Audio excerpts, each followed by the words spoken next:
The U.S. economy is struggling to rebound as new strains of COVID-19 are being reported nationwide. According to the latest jobs report from the Labor Department, hiring remained slow in the month of January. The economy added just 49,000 new jobs last month. In turn, the unemployment rate fell to 6.3% nationwide. This is the lowest rate of unemployment in the U.S. since February of last year. The U.S. has recovered just over half of the 22 million jobs lost between February and April. 10 million jobs have not returned to the economy. Earlier today, President Biden stressed the ongoing damage the coronavirus pandemic is causing to the nation's economy. The January job numbers came out today. And while we're grateful for everyone who found work and is earning a paycheck, it's very clear our economy is still in trouble. We added just 6,000 private sector jobs in the country last month. Overall, we added 49,000 jobs. And this at a time when we have more than 10 million people out of work. 4 million people have been out of work for 6 months or longer. And 2.5 million women have been driven from the workforce. 15 million Americans are behind in the rental payments. 24 million adults and 12 million children literally don't have enough food to eat. These aren't Democrats or Republicans, they're Americans, and they're suffering.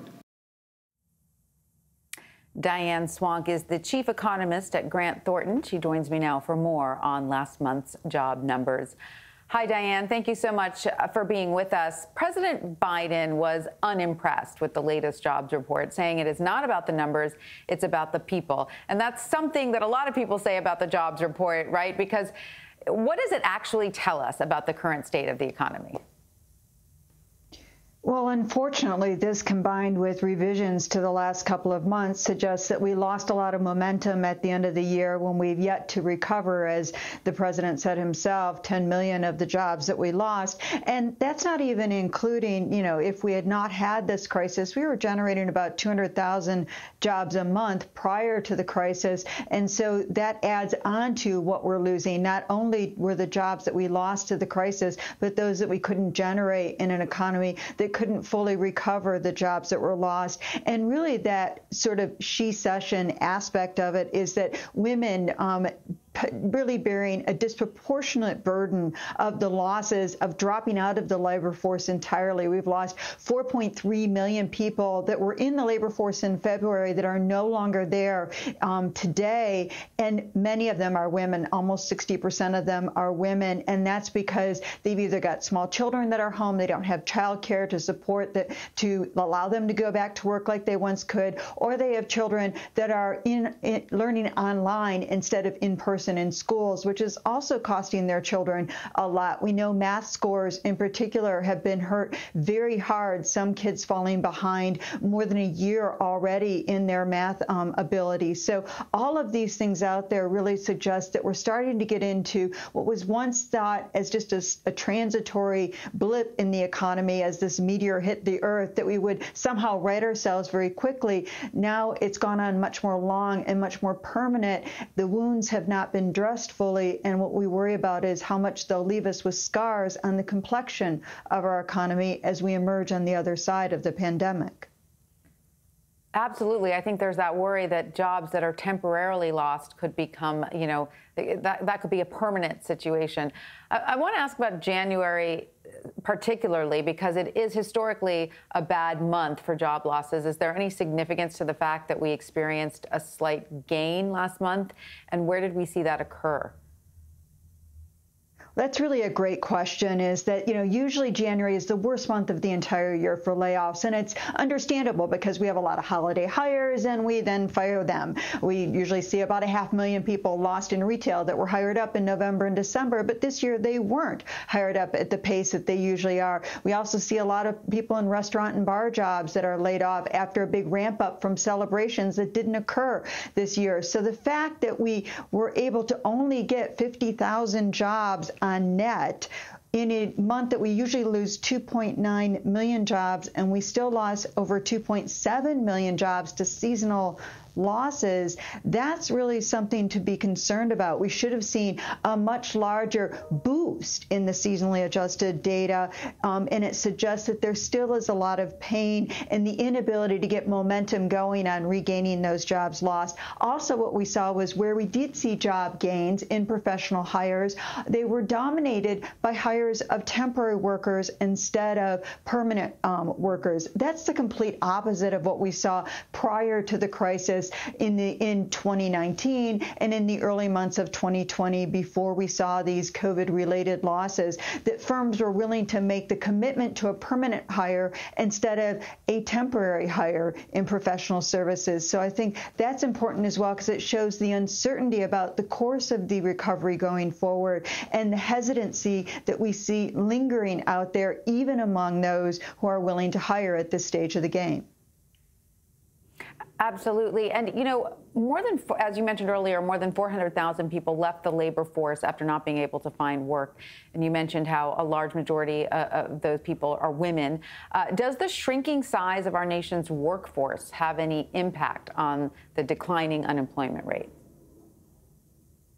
It absolutely does. So the unemployment rate went down for the wrong reasons, right? We've got extremely low employment to population ratio. Not as many people are looking for jobs as we would usually see. And it gets to the fact that the sense of they don't think they can get a job in the COVID recession or the COVID environment that they thought they could get in a normal recovery. They're not even willing to throw their hat in the ring and say, we're looking. They're either unable to do that, as many women, as I said, are caring for smaller children or younger children or trying to teach their children at home, but that burden tends to fall more on the shoulders of women than men. And we know that it not only hits their current earnings, but their lifetime earnings more than men who actually take parental leave. So there's that aspect of it. But then there's the men who are also dropping out of the labor force because they don't see that they can get their jobs back anytime soon, and they're not looking for work like they once would. These are all important issues because we know after, you also mentioned the long-term unemployment, after you've been unemployed for 6 months or longer,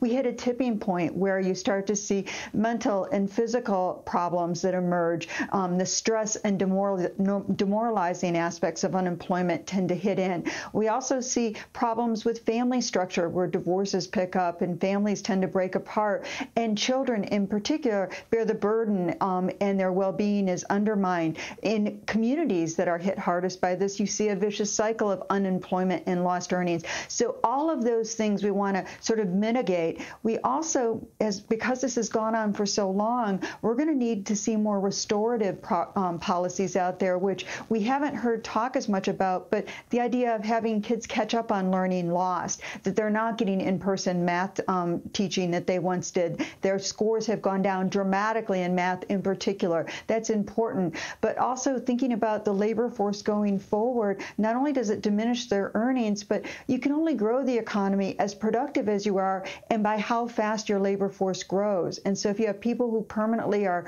marginalized, it's not very efficient. So a low unemployment rate doesn't give you what you'd like in terms of really suggesting that the labor market is tightening. It's really more of people giving up at this stage of the game. Interesting. So you're really looking forward to really the next generation of workers. I want to ask you about the Senate, and its recent vote to approve the budget plans for President Biden's $1.9 trillion coronavirus relief package. As an economist, do you think it's enough to help rebuild the struggling economy? All the points you just laid out. Do you think it's too much, or is it the Goldilocks bill just right?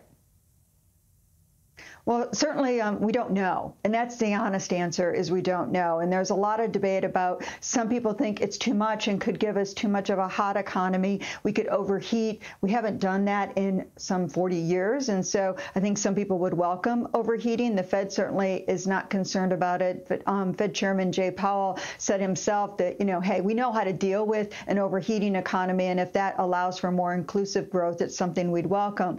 That said, you do worry about this it's not as if I don't care about budgets and debt and deficits. I do.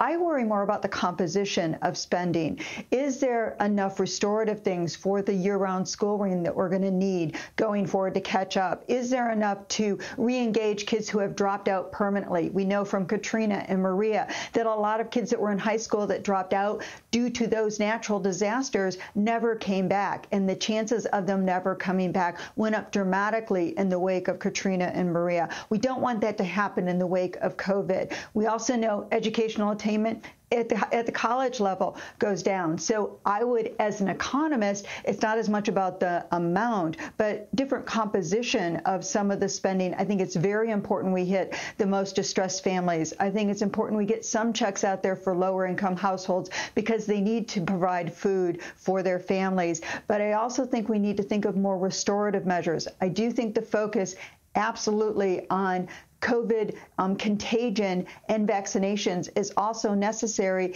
Even if we can't eliminate this virus, we have to manage it to reopen the economy more fully.